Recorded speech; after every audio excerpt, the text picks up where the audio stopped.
சென்னை நொச்சிக்குப்பத்தில் புதிதாக கட்டப்பட்ட மீன் அங்காடியை சமூக நலக்கூடமாக மாற்ற வேண்டும் என வலியுறுத்தி மீனவர்கள் உண்ணாவிரத போராட்டத்தில் ஈடுபட்டனர்.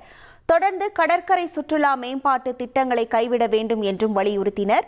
தங்களின் பாரம்பரிய மீன்பிடி தொழில் மற்றும் வாழ்வாதாரத்தை பாதுகாக்க முதலமைச்சர் விஜய் நேரடியாக தலையிட்டு நிரந்தர தீர்வு வழங்க வேண்டும் என கோரிக்கை விடுத்தனர். நியூ மார்க்கெட்லயே போங்க அப்படின்ட்டு கோரிக்கை விடுத்தாங்க. அங்கே போனால் மறுபடியும் எங்களுக்கு வாழ்வாதாரம் இருக்காது ஐயா. எல்லாருமே என்ன பண்ணிட்டாங்க, லாக் பண்ண மாதிரி ஆயிட்டாங்க. போயிட்டு நாங்கள் நிறைய துன்பத்தை அனுபவிச்சுட்டோம் ஐயா. மீண்டும் மீண்டும் நாங்கள் அதை தான் கேட்குறோம்.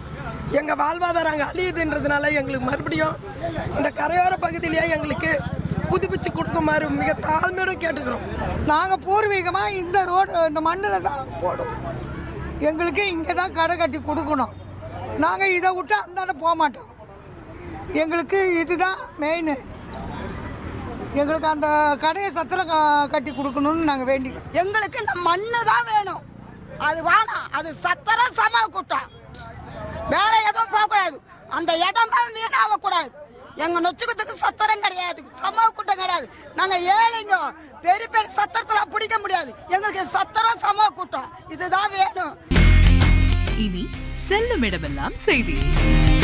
தந்தி டிவியின் வாட்ஸ்அப் சேனலை ஃபாலோ பண்ணினா செல்லருக்கும் இடமெல்லாம் செய்தி.